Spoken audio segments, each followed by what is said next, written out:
Hai guys, hasil FOMC meeting menunjukkan kenaikan 75 basis point untuk suku bunganya. Tapi apakah Jerome Powell hawkish atau dovish, itu yang akan kita lihat, dan ada juga chart menarik yang saya mau share. Nama saya Kelby dan saya menyajikan informasi seputar fundamental, technical, dan on-chain analysis. Tonton video ini sampai akhir agar informasinya lengkap dan bermanfaat. Klik like dan subscribe untuk mendukung channel saya. Kita akan lihat dulu untuk apa yang dikatakan oleh dari Jerome Powell ini.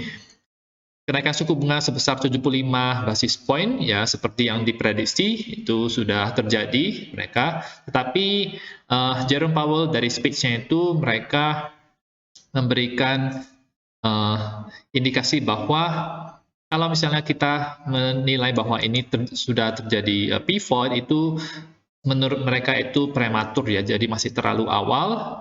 Dan kita masih berusaha untuk melawan yang namanya inflasi ini dengan melakukan tightening. Jadi the Fed masih memiliki bias hawkish dibandingkan dengan dovish ya. Meskipun ada tanda-tanda di mana the Fed itu akan memperlambat kenaikan suku bunganya karena targetnya itu adalah 5%, dan mungkin juga di bulan Desember nanti kenaikan suku bunganya itu tidak akan sebanyak yang kali ini, bisa saja 50 basis point ya berkurang, dan itu bisa menjadi awal di mana kita bisa mungkin melihat adanya perubahan daripada chart harga Bitcoin dan mungkin di XY juga ya teman-teman ya. Oke. Nah, jadi masih hawkish ya teman-teman. Kalau kita lihat informasi yang lainnya, teman-teman bisa baca sendiri ya. Tapi itu adalah kesimpulannya untuk dari The Fed hasil FOMC meeting tadi malam ya. Oke. Dan ini masih jalan dengan rencana kita di mana bulan Maret itu merupakan bulan di mana ada peluang yang lebih besar untuk bullish ya, dan The Fed benar-benar melakukan pivot, meskipun sekarang ini sudah mulai ada dan mungkin bisa juga terjadi pembalikan arah untuk harga Bitcoin juga sudah mulai bullish, bisa saja. Jadi kita tidak menutup kemungkinan itu, dan kita juga tidak boleh menutup kemungkinan bahwa harga akan dibawa lagi ke daerah yang lebih bawah lagi. Jadi masih bisa mungkin ke 17.600 ya kalau kita lihat. Oke. Dan kita akan lihat sekarang untuk technical analisisnya, untuk time frame daily-nya ini dengan ditandai oleh yang garis ungu ini. Garis ungu ini adalah garis di mana FOMC meeting tersebut terjadi ya, pengumuman kenaikan suku bunga tersebut. Untuk kemarin terjadi penurunan, close-nya tidak terlalu baik ya sebenarnya.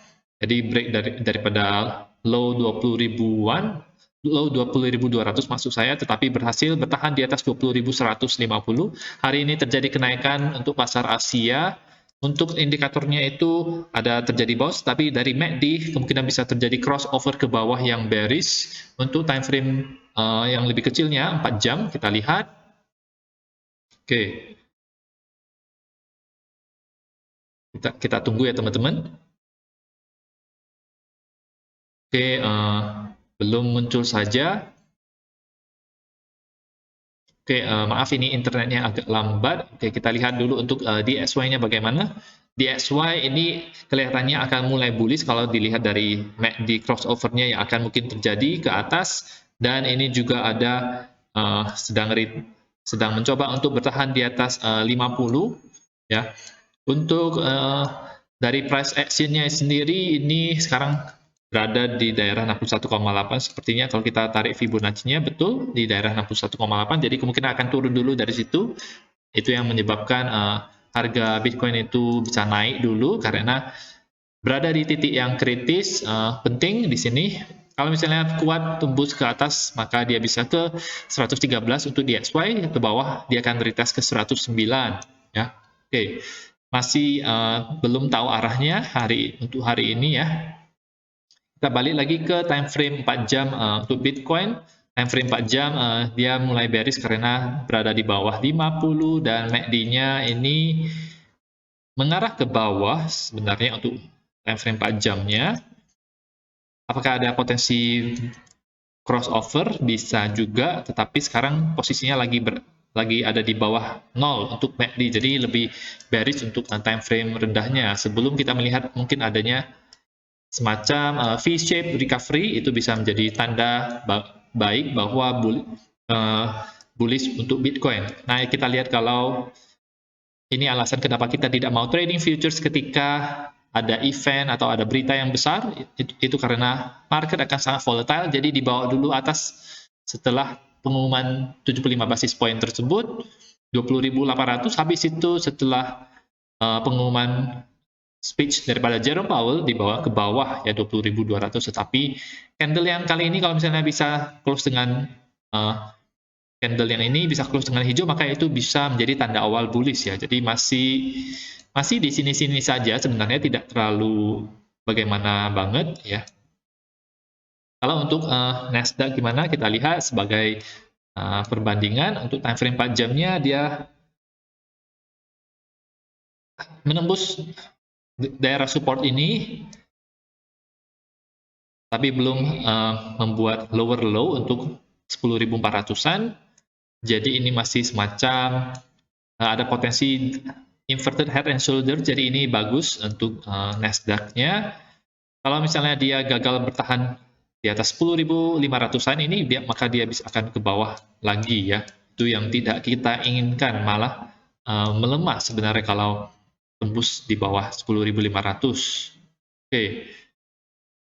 Ada sedikit berita dari Meta, di mana teman-teman akan bisa membuat NFT dan menjual NFT-nya di Instagram, mulai dulu dengan jaringan Polygon. Dan ini ada kabar baik untuk Solana, di mana bisa dikoneksikan dengan NFT yang ada di Solana dan juga Phantom Wallet ya. Jadi meskipun blockchain daripada Solana itu sering mati, tapi kalau kita lihat daripada perkembangannya, kerjasamanya itu cukup baik ya teman-teman. Dia bisa kerjasama dengan Meta dan Instagram untuk menampilkan NFT daripada Solana. Ya, jadi tetapi yang saya mau highlight adalah di mana perusahaan-perusahaan Web2 sekarang ini mulai merambah ke dunia kripto juga. Mereka ingin ada exposure di dunia kripto. Mereka tahu kalau ini adalah teknologi yang paling mutakhir untuk sekarang ini, ya teknologi blockchain. Jadi bukan berarti kripto itu sudah mati. Kripto pasti akan tetap ada, Bitcoin pasti akan tetap ada. Malah perusahaan-perusahaan itu berusaha untuk mengintegrasikan perusahaan mereka dengan kripto ya. Oke. Dan ini adalah chart menarik yang saya mau share hari ini, yaitu ini mengenai semacam dua garis yang bisa kita jadikan sebagai tren untuk menentukan tren, di mana kalau misalnya dalam posisi merah berarti itu trennya itu bearish, kalau dalam warna hijau berarti trennya itu lagi bullish. Ini dibentuk oleh 20 simple moving average, 200 simple moving average, dan 21 week EMA ya. 21 week EMA itu merupakan semacam garis support untuk harga Bitcoin ketika bull run itu terjadi. Posisi sekarang adalah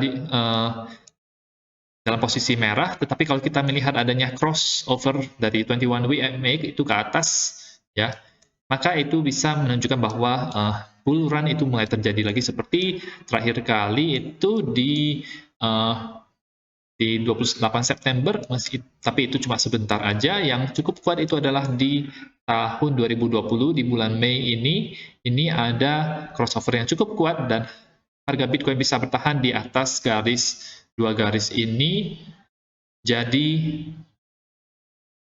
kalau kita lihat sekarang harga itu semakin mendekat dengan dua garis ini, maka itu merupakan hal yang bagus. Ini akan membuat 21 week EMA itu, karena ini adalah eksponensial, jadi dia akan lebih sensitif terhadap perubahan harga karena sifatnya eksponensial, dan bisa membuat yang 21 week EMA ini bergerak ke atas ya.